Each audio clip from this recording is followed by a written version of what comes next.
თავისუფალი დრო რაც კი არსებობდა ჩემ ცხოვრებაში, ყველაფერი აქ მაკატარებდა. სკოლის დამთავრებაც მაგიტომ მიხაროდა, რომ აქ უნდა ჩამოსულიყავი უეჭვი. სინამდვილეში აქ გავიგე თავისუფლება რა არის. ჩემი მეგობრები ვინც არიან, ყველა მდინარეზე შემიყვარდა, იმიტომ რომ იქ იყვნენ ნამდვილები, როგორებიც არიან, ეგ დავინახე და მის მერე ბავშვობის ძმაკაცები თუ მე მყავს, ძირითადად აქედან მყავს. მაგრამ დამოუკიდებლობა პირველად ვიგრძენით, პირველად რომ გადავხვდით სათავეზე, რომ ამოუყვინთეთ და ცოტა გავცურეთ სრულიად დამოუკიდებლად. მდინარემ თვითონ გაგვაცნო თავისთავი, თვითონ გაგვაცნო ჩვენი თავიც, რა შეგვიძლია, თმენა როგორ შეგვიძლია რაღაცისთვის. და რაღაცნაირად ისე მოხდა, რომ სათავეზე პირველად რომ ვიბანავეთ, თითქოს უკვე ბიჭი ვიყავ. მის მერე არც ერთი წამი არ ყოფილა ისე, რომ მარტო ყოფნის რაღაცნაირად შიში მქონოდა. თითქოს თავისუფლების გემოს უფრო ვგებულობ. მარტო როცა ვარ ამ მდინარესთან. ეხა ხდება ის, რომ არავის არ შეუძლია, თითქოს შეგვიძლია, რომ ესე შევიპაროთ. მაგრამ იმის საფრთხეც არსებობს, რომ დაგვიჭირონ, იმიტომ რომ უკვე ორი გაფრთხილება გვაქვს, თითქოს კერძო ტერიტორიაზე შევიჭერით.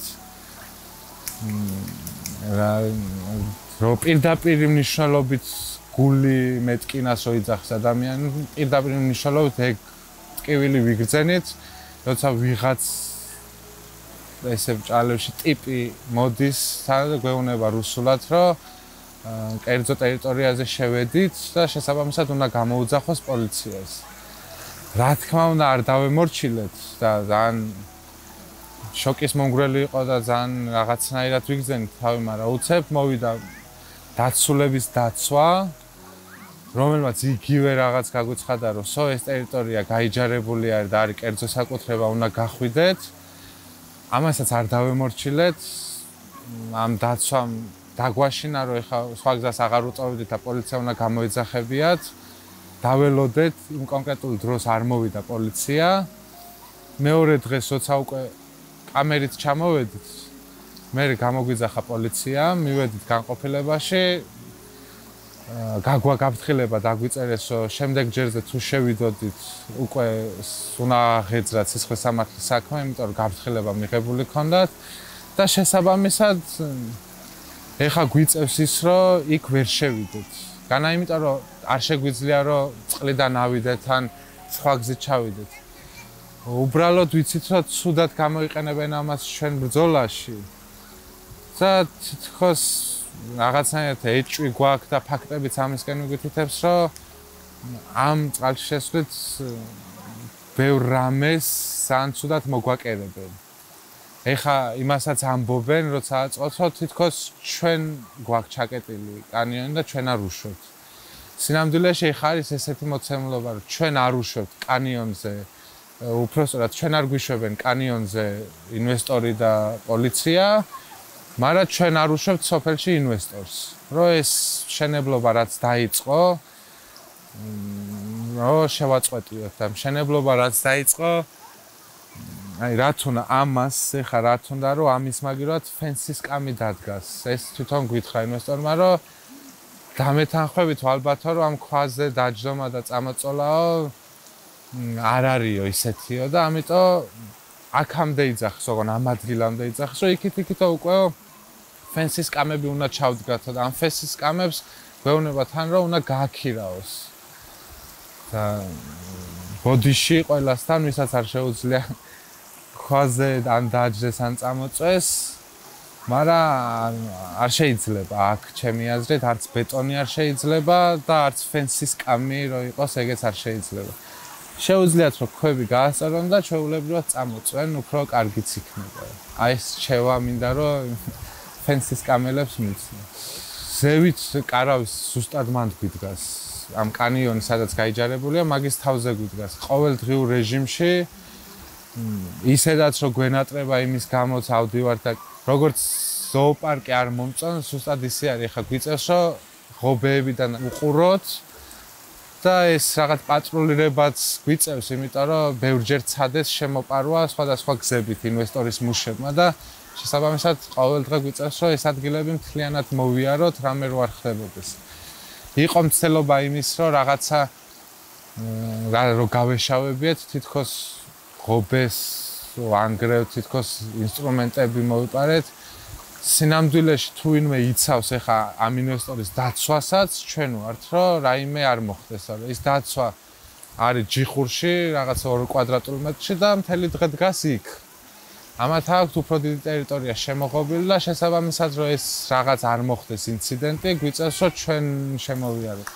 ყველაზე დიდი სიგიჟე მგონია ახლა ის, რომ ამ სოფლის შვილს უწევს სხვა სოფელში წასვლა იმის გამო, რომ მდინარეში შეცუროს და ამათ ახლა ეს ბავშვები ვინც ნახეთ, ამათ მატერიალურ სარგებელზე ძვირფასი არის ამათთვის რა. თან ესენ უკვე ამ ყველაფერს აღიქვამენ, რას აძლევს ეს ყველაფერი და ახლანდელი დაცულების თავმჯდომარე ბესო კუსიდი, თუ სწორად ვამბობ მაგის გვარს არ ვიცი, გვეუბნება, რომ მატერიალურ სარგებელს ნახულობდით მაგ ადგილიდან და ჩვენ რო პასუხობთ, რომ არა, მაგრამ უფრო მეც სარგებლობდით ამ ყველაფრის, ის გვეუბნება, რომ თუ მატერიალურ სარგებელს არ გაძლევდათ ეს კონკრეტული ადგილი, ესე იგი ეს ყველაფერი სარგებლის მომცემი არ ყოფილა და შესაბამისად თქვენ სარგებელს ვერ პოვლობთ და ამიტომ ჯობია რომ ფული ვიშოვოთ.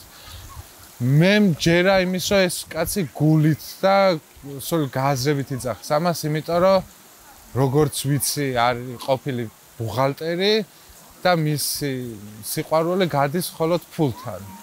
და ესო ჩამოვიდეს აქ ნახოს თუნდაც ქვის ამ ერთი ქვის და ბავშვის ურთიერთობა, მე მგონია რომ შეიძლება რაღაც შეეცვალოს აზროვნებაშიც და დამოკიდებულებაშიც, იმიტომ რომ აქ იმდენი რამე შეუძლიათ რომ ამ ბავშვებმა შეიმეცნონ იმის ურთიერთობის გარდა, ერთმანეთთან ურთიერთობის გარდა, რომ ვერც ერთი თანხით ამას ვერ იყიდი, ვერ გაზრდი ფულით ბავშვი, ჩემი აზრით უნდა იზრდებოდეთ ესეთ გარემოში, რომ სხვა ბევრი რაღაც ნახოს, სხვა ბევრი სარგებელი ნახოს, რაც გააჩნია და სიგიჟე არის, ეხლა რომ აი 13 წლის ბავშვთან მიდიხარ და ეკითხები ფულს თუ შოულობ ამ ადგილით და ეს ბავშვი პასუხობს, არა, მე უბრალოდ აქ ვცურავ.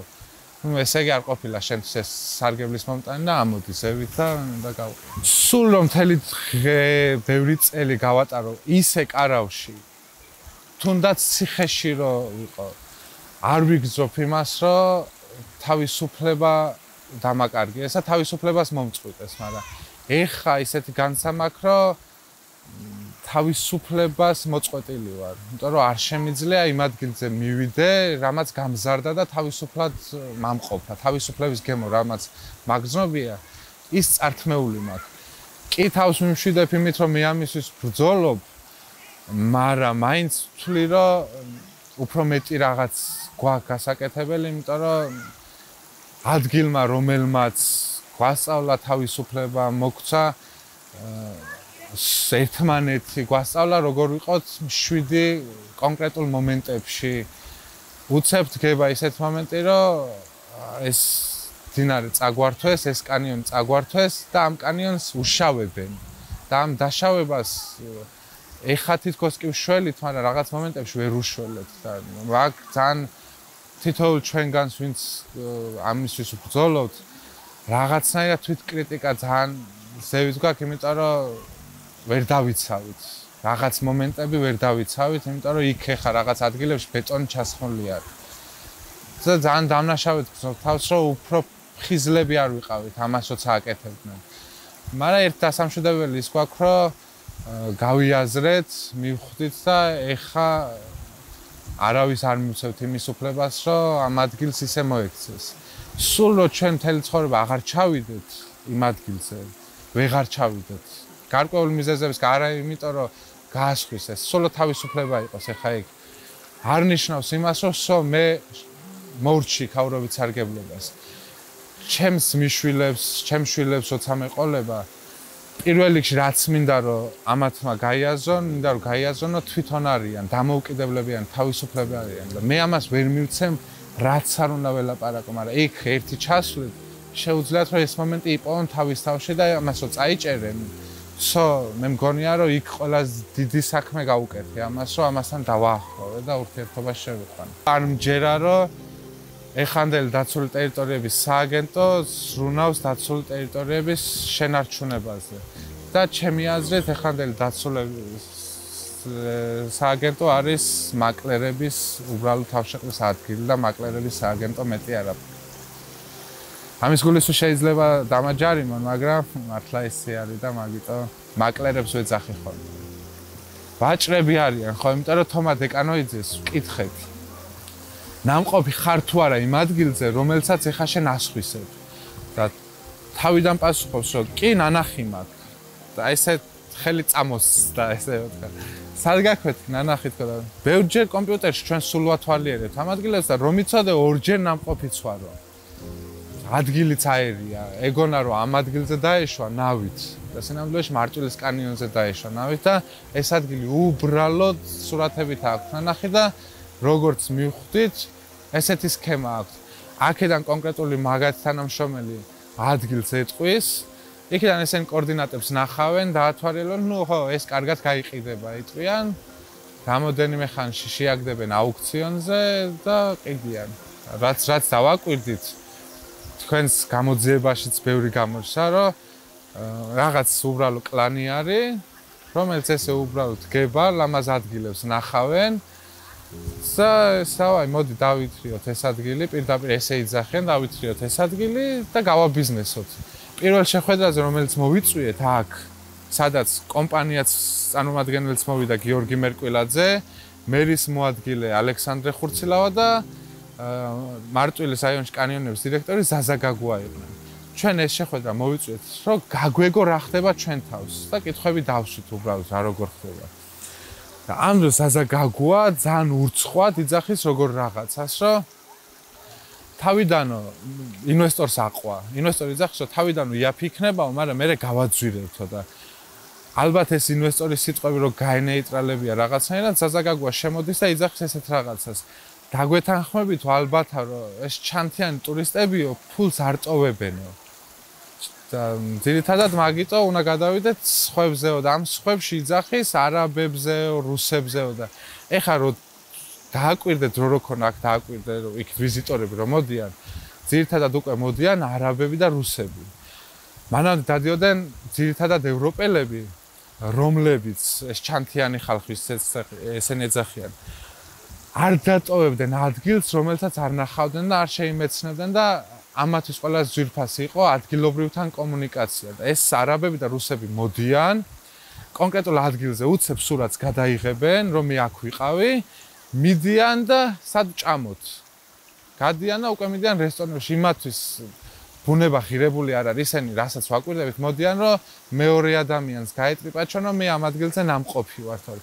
არც ერთი არც შემოტრიალდება, არც დააკვირდება იმ ჩანჩქერია თუ კანიონი არის არ რჩევა და ეს ევროპელები ჩანთიანი ხალხი ფულს არ ტოვებენ და სინამდვილეში ფულსაც ეგენი ყველაზე მეც ტოვებენ. რჩებიან, იქ ერთ ადამიანთან დარჩა, სახში გადაუხადა ფული, მეორე ადამიანს გაიღო რომ სულ უგუნწყიდის, ის სულ უგუნი იყიდა, მესამე ადამიანთან მიდის რომ თაფლი იყიდოს, მეოთხესთან ღვინო და სინამდვილეში გამოდის რომ სახელმწიფო უფრო ვითარდება, იმიტომ რომ მოქალაქეები ვითარდებიან, უშდა. ამაზე დიდი განვითარება სახელმწიფოს არ არსებობს, რომ შენ თვითონ მოსახლე ფეხზე დგას და რაღაცას აკეთებს. და ეხა ამათ უნდათ რომ უცებ ეს ყველაფერი მოკლან, ეს კულტურა მოკლან და ვიზიტორულ ტურისტზე გადაგვიყვანონ. მივიდეს იქ მერკვილაძეებში დამსვენებელი, ფული გადაუხადოს, ერთხელ როლერზე გამოექანოს და სოფლიდან გავიდეს.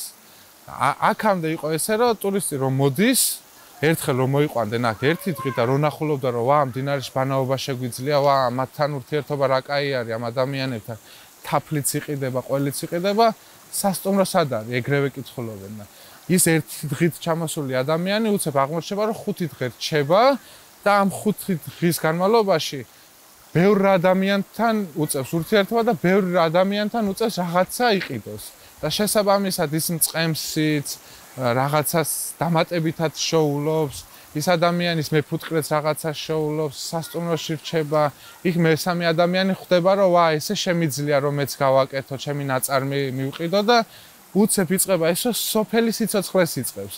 სიცოცხლე ხო მარტო და განვითარება სინათლის დაყენება არ არის. რა თქმა სინათლე თუ ადამიანები არ იყვნენ და ადამიანები არ მოძრაობდნენ და ამას რო ვიძახით რომ ჩვენ განვითარებას ხედავთ იმაში თუ მაცხოვრებელიც ვითარდება.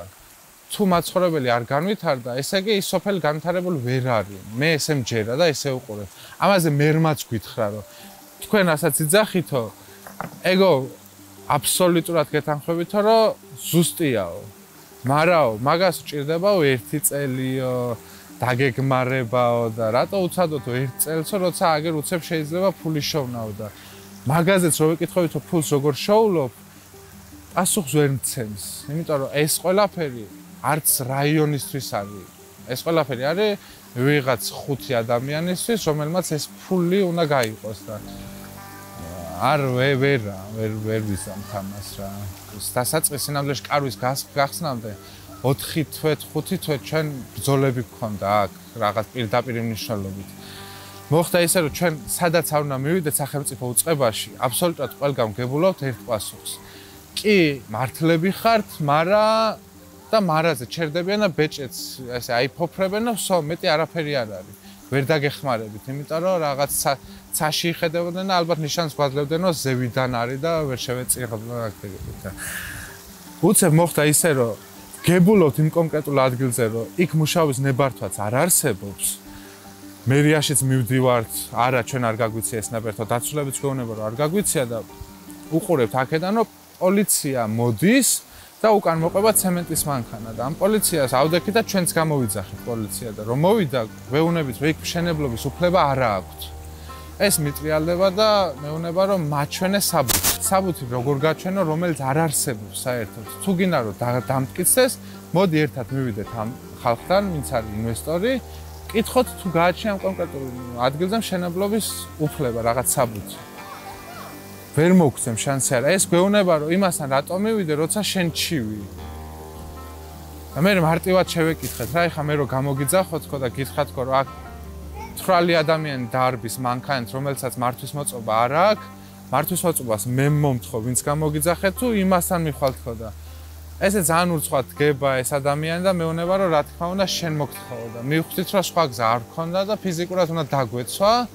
ამიტომ ერთი ჩვენი თანასოფლელი კაცი ჩახდა, მე ჩავხდი და მე ისე მოხდა რომ ვერ ჩაასხეს, იმიტომ რომ არ მივეცით საშუალება აქეთ ზოგი წავიდა მერიაში, მერიიდან ხალხი მოიყვანა, ქალები ამოვარდნენ და ქალები გადაუდგნენ ცემენტის მანქანას და ეს პოლიციაც უკვე ვეღარ წავიდა, ვერც თავის სიტყვის წინააღმდეგ და ვერც ჩვენ წინააღმდეგ ვერ წავიდა, იმიტომ რომ ოფიციალურად დაუმტკიცეთ ის, რომ საბუთი ნებართვა არ გაუწია მერიას ამაზე, მაგრამ ძალიან დიდი ბრძოლა და ძალიან დიდი ტანჯვაც გამოვერთ, იმიტომ რომ ან ძალიან რთული ფსიქოლოგიურად ძალიან რთული არის, როცა უყურებ სახელმწიფო უწყების ყველა წარმომადგენელს, რომელიც გეუბნება რომ კი მართალი ხარ, მაგრამ ვერაფერში ვერ დაგეხმარები. ძალიან უიმედოდ რჩები რა და მან ყველაზე დიდი როლი ითამაშა იმ მდინარე, სადაც გავიზარდეთ, იმიტომ რომ ეს ცივი წყალი, რაც ჩამოსული ადამიანებისთვის თავიდან ცოტა ესე შეგვევლასთან ძალიან ესე პრობლემური არის. სინამდვილეში ამ წყალმა რო დავაკვირდით, მოთმინება გვასწავლა. და ეს მოთმინებაში აგერ უკვე მე-3 წელი დაიწყო, რომ ყოველდღიურ პროვოკაციების მოთმენა გვიწევს, იმიტომ რომ ვიცით, რომ ჩვენ დავზარალდებით, ოღონდ პიროვნულად არა, იქაურობა დაზარალდება, იქაურობის წართმევაში გამოიყენებენ ამას. და ინდიკოს მაგალითს ეგ არის, რომ ხალხმა დაგვრჩეხა და თითქმის იმადზე ადრე დაიჭირეს დიკო, რომელიც საერთოდ არაფერ შვაში არ იყო და ეს პროვოკაციები შეიძლება ესე ყოველდღიურად არ ჩანს ეკრანზე, მაგრამ აბსოლუტურად ყოველდღე არის ჩვენს მიმართ, ეს კარავში ვიღაცა ამოვა, გაგვლანძღავს, რაღაც ეცდება რომ წამოგვიყიდოს, მაგრამ ძალიან ბევრი მოქს ამ მდინარე მოკლედ რა, გვასწავლა თავისუფლებაც, მოთმინებაც და სიყვარულიც სინამდვილეში. ერთ-ერთ შეხვედრაზე შევთანხმდით ესეთ რაღაცაზე, რადგან ჩვენ გვჭირდება დრო, რომ მოვიძიოთ ინფორმაციები ჩვენს უფლებებზე, კანონებში ჩავიხედოთ. აგვისტოს თვე იყო და ისე ვქნათ, რომ 2 კვირის განმავლობაში ეს კარი გაიღოს, კანიონის კარი გაიღოს, რომ ბავშვებმა შეძლონ ბანაობა. ამაზე შევთანხმდით ოფიციალურად გიორგი მერკვილაძე დირექტორმა ამ კომპანიის მერიასთან დასტური მოგცა მერთან ერთად რომ კი 2 კვირა გაიღება ეს კარები და თქვენ ჩვეულებრივად შეხვალთ. რამოდენიმე დღე მართლა გაიღო ეს კარი, შევდიოდით, ბავშვები შედიოდნენ, ოღონ ხდებოდა როგორი რაღაცა, რომ ესენი ამ დროს შიგნით იწყებდნენ მუშაობას სიღრმეში კანიონის და ეს სამუშაოები იყო, რომ კალდეებს რეცხავდნენ, მიწას რეცხავდნენ, რომ ფესვები ჩამონგრეულიყო. შესაბამისად, მთელი ხეობა ბინძურდებოდა და აღარ იბანავებოდა იქა და ამიტომ ბავშვები ისევ აქ დაბრუნდნენ. ერთ-ერთი დღე იყო, როცა გარემოს ზედამხედველობა გამოვიძახეთ, იმიტომ რომ ძალიან გადაიჭრა ყველაფერი და ეს ბეტონი ძისხმება და გვინდა რომ ვიღაცამ შეამოწმოს აქ რა ხდება. მოდის გარემოს ზედამხედველობა, გვინდა რომ ჩავყვეთ ჩვენ ამათ, უცებ ზედამხედველი, ვეუბნება რომ თქვენ არ შეგიშვებთ. იძახებს პოლიციას, მოდის 5 ეკიპაჟი პოლიციის და ზედამხედველი ეუბნება რომ ამათ არ უშვებთ. და პოლიციაც შესაბამისად გონია რომ ამისი არის ეს ტერიტორია უკვე და მე პატრონე იძახის რომ არ უნდა შეუშვათ. ამ პოლიციას ვერ ვაჯერებთ რომ შეთანხმებაც დადებული არის რომ ეს კარი უნდა გაიღოს და გვიწევს ეს რაღაცა შეხლა შემოხლა, იმიტომ რომ ჩვენთვის ძალიან მნიშვნელოვანია რომ გარემოს ზედამხედველობას გავყვეთ და ტერიტორიები ჩვენ უნდა მივუთითოთ, სად რა არის მოჭრილი. უცებ უკვე რომ გადადის იმაზე თემა რომ ეხა დაგიჭერთ თუ ესე უნდა გვეჯიკავოთ უეჭველი მოგვიწევს დაჭერა ერთ-ერთი ბავში გოგო 11 წლის ბავში ამოდის გზიდან მოდის და უყურებს რომ აქ ხდება ეს ამბავი რომ ჩვენ 6 ბიჭი ვართ ამდენი პოლიციის წინაშე მარტო და გვიწევს ჯიკაობა. ეს ბავში უცებ შეიპარა სათავეზე ამ ბალდის კანიონზე გადახტა და უცებ რაღაცნაირად ქრება. ერთი დავინახეთ ის რომ გაცურა და ყურადღება იმდენად აღარ გადაგვიტანია ამ ბავშვზე და აქეთ შეხლა შემოხლას გავდივართ და სულ რაღაც ალბათ 5 წუთი არის გასული ამ ადგილიდან ეხა სადაც ვარ თურმე ეს ბავშვი 11-12 წლის ბავშვი გოგო მოდის აქ აღარ ბავშვებს ეუბნება ზევით რაც ხდება და უცებ როგორი სცენა იშლება იცი რამოდენიმე ერთი 10 ბავშვამდე გზიდან მორბის 10 ბავშვამდე ესე ხეობას ამოუყვა ერთი 20 ბავშვი იქიდან ხეებიდან ჩამოდის და უცებ იქნება ისა რომ ჩვენ აქ ვართ და ეს ბავშვები ყველა იწყებს ბანაობას დინარეში.